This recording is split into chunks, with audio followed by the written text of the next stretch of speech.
everybody. Welcome to Bella TV. I am excited to introduce you to Jamie Ruden today. Jamie is the founder and the CEO of Dog Spotted. It is very cool, but I'm going to make Jamie describe Dog Spotted and her business to you. I just want to give you a little bit of a background because I'm all about the power of connections and, you know, women helping women and lifting people up. And I just want to tell an interesting story about how Jamie and I actually virtually met. So Alexandra Anastasio works with Bella, and she's a friend of mine. So Alexandra had introduced me to Lauren Efrat, and Lauren is the CEO and founder of Doodle Couture New York. Lauren wound up coming to New York City to our last Bella cover party, and she had a pop-up table, and everybody absolutely loved her items, loved her things. We kept in touch. She had sent me a message and said, you have to talk to Jamie. Lauren knew, I was looking to adopt a dog. I love dogs. And we just got into a conversation, and she just said, Jamie's somebody you really have to meet. So I wound up sending a message through email, and then we had a very long phone conversation. And then Jamie introduced me to somebody who is fostering a dog, because I've been trying since July.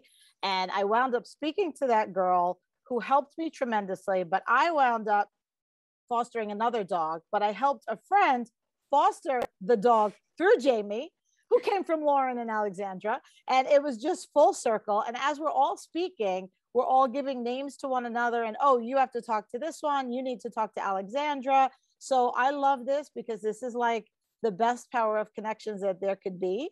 So Jamie, tell us a little bit about Dog Spotted and what it is that you do.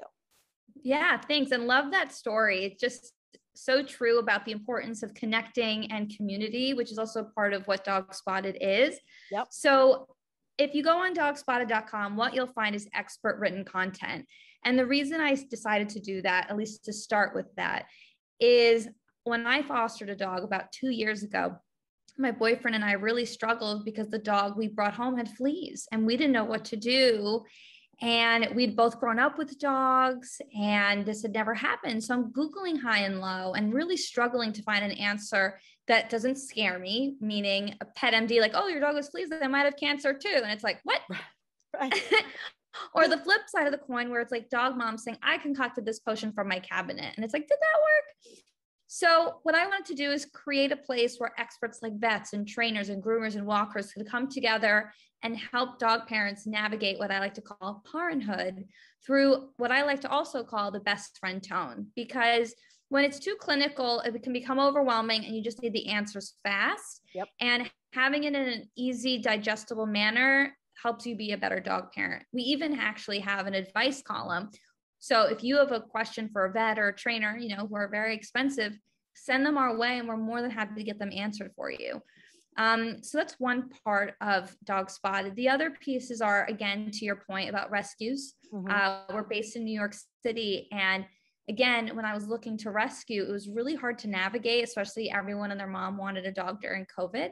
Yep. So I couldn't find a database where I could find their contact, their adoption policies, their mission, all in one place. So that's why I created one, to make it much easier for people to find the right rescue for them, or even a breed specific rescue, because a lot of people are really set on a Shiba Inu or a Maltese or a Husky or a Greyhound. And there are rescues out there that are saving these dogs that you can adopt, which is really fantastic.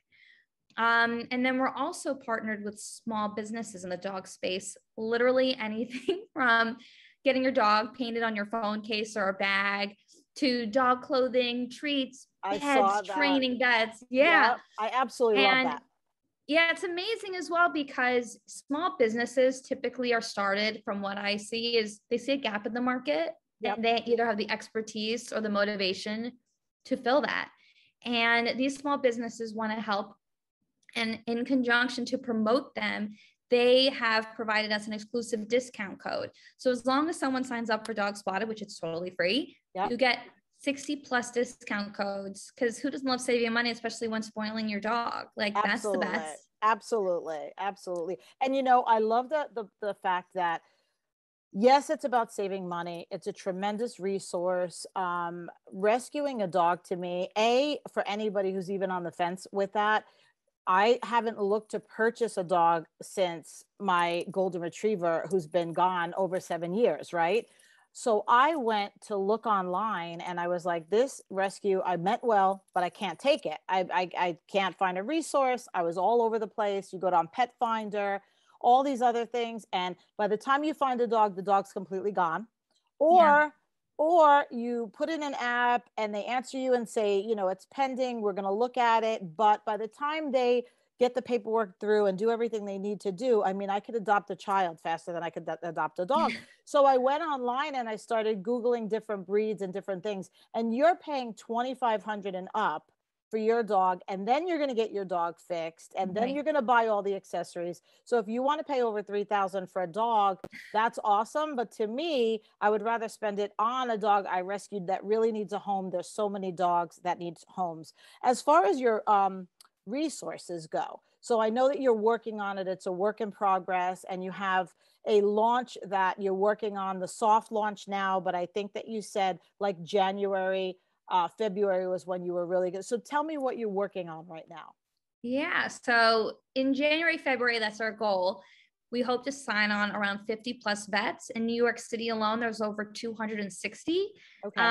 And what we want to do is help dog parents make informed decisions when selecting their vet. And the most common way people find their vet, right, is word of mouth, Google or Yelp reviews, or what's most convenient, meaning what's outside. Yep. At least I can speak for Manhattan. Legit, I will walk around and see about 5 vets within a 10-block radius. So it's how do you decide which one's right for you and your dog? And if your friend recommends, maybe it's right for their dog, but not yours. Right. So I wanted to solve this problem. And the real big differentiator I find between vets is 2 things. One, their culture and the services they provide. And unfortunately, a lot of vet websites are a little bit out of date, and that's understandable. They're spending their time helping our dogs. Right. So what I want to do is offer a solution for the vets to create clean, concise, and comprehensive profiles similar to the rescues, where people can search by the different services offered. So it's super easy for a dog parent to navigate.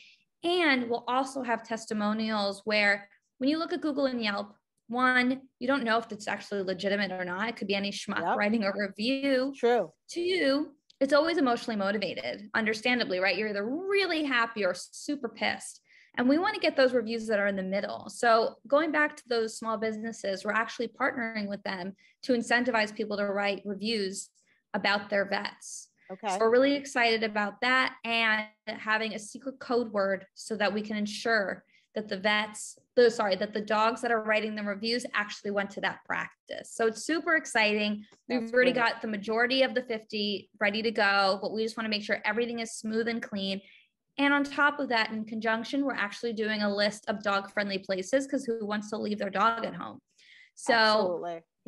Again, when I was looking for dog-friendly places, the most common lists were restaurants and bars and parks. Yep. But there's so many other places. What about when I want to run errands or go shopping or go to a museum or a tourist or attraction or a hotel? So we've really compiled over, I think, 300 plus dog-friendly places in New York City. That's a big deal. That's a huge deal because, when I went to visit my son in North Carolina, we have a dog that lived with us, and then he moved and he moved the dog with him. And every place is basically pet friendly in North Carolina. Like, even the supermarket, you could put the dog in the wagon. They're pet friendly. Yes. And there's a list of things. There's a cat cafe that everybody went to that actually the cats were hanging out. Dogs were at all the restaurants, like at your feet, at restaurants, outdoors. And when you do go someplace, if you have your dog, I know when I walk around New York City with my daughter and her dog, you walk everywhere. But then you get somewhere and you're disappointed because you can't go to that place. So now you're looking for another place. So we wind up at Central Park or Riverside Park.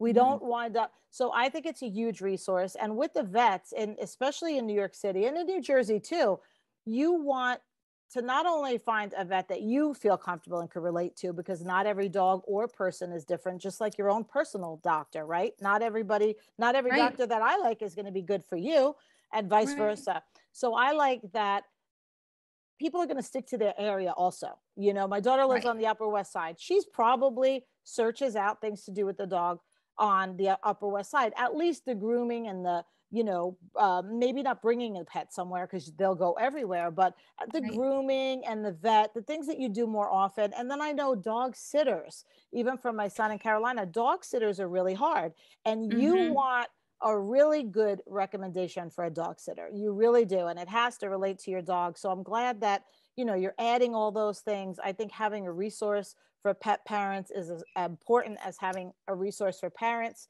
because Yeah. people treat their dogs like their children, and many people who have animals like you, like me, we want to do things and take our, my dog is under the table right now, under my feet. If you go on bellamag.co on Instagram, she's in the picture with us today. She's Yay. our new little mascot. So you want to do a lot of things with your pets and you don't know what to do. And I think the resource, what you have is genius. I love, I have looked through a lot of the businesses. The one business that you had showed me, I don't remember the name, you may want to mention it, but the sneakers. Oh, Riff Ruff. Riff Ruff, adorable. My daughter and son went crazy for it. Now that I know the dog that I got and the paws, I'm Right. definitely getting something. I mean, Lauren's Doodle Couture New York, her stuff is to die for. I love her stuff. I sent her a message right away. I said, Lauren, I have a dog again. I'll be ordering stuff. So I can't wait. I want her to be all decked out. I mean, there's a lot of really what was the wine one? The one that Oh, you Wags and Wine. Wags and Wine. I mean, not many dog owners wouldn't appreciate dog supply, toys, things like that, and wine for themselves. I mean, I think that is Right. genius. It's a win-win. It's a win-win. The holidays are awesome. So if you guys are just looking to buy, just really unique gifts, because sometimes you can't buy something very personal for the person who has everything, but they have a dog and there's something that you could buy for the dog, or a dog and them at the same time. You have to check out dogspotted.com, because she has so many unique companies. Even now, before she launches, with all the businesses and the vets on there are a lot of interesting shops. I love the fact that there's a discount code, because who does not want to get a discount and save money at this time of year? So Yeah. if people want to find you, what is the easiest way to find you? Great question. So the best way is either dogspotted.com, dog spotted, or on Instagram at dog spotted. We post there all the time. Yep. And as mentioned, we do a lot of events. In fact, this evening we're doing a IG live with the at Senior Dog Doc, as it's National Senior Dog Month, to answer all questions people may have about their dog, whether they are a senior dog or they're getting to that stage, and what best to look for, prepare. And again, we just want to make it easy, accessible, and fun. And to your point before about wanting to bring them everywhere, like, I completely revolve my schedule around my dog. Like, I believe it. I say I cannot leave my house for more than 4 hours, and I rarely do that, especially working from home. So in that sense, COVID's been great that I get to spend all the time with the dog and not having to worry about it. And I think anyone that's thinking to get a dog should definitely consider their schedule, and their lifestyle will change, because they do need that time and attention. And it's not just something you can just leave at home for hours on end. No, when my son moved, he knew he was going to come back and forth to New Jersey a lot with us, and he can't take the dog. My dog's a little too big for the cage, and he's older, so we never did that before. So he gets a lot of anxiety, and he said, I can't take the car all the time. I can't take off all the extra time. So he really interviewed a lot of people and spoke to people about dog sitters, dog walkers, because now they're both going to work full time. And my dog, when when they lived home with us, somebody was home all the time. The dog was rarely alone for more than 3-4 hours, a couple days a week. So he did that. Before he took the dog with him, he knew that was going to be a thing, or the dog would have to stay at the house. When my daughter and I talked about now getting another dog, because we really miss Baxter, same thing. We talked about our schedule, and she knows, if it's a day, Thursday, I'm going to be out all day. I can't really be home. It's a day she doesn't go to school. She only babysits. We have the schedule written out. If you don't have a lot of time, the worst thing to do is adopt a dog, especially a rescue, who's craving attention, and now you're going to put it in a cage for 8 hours a day. But if you have the time or the resources to help you, I suggest you go and talk to Jamie, send questions to Dog Spotted, because if you're going to try to get a rescue on your own, it's very difficult.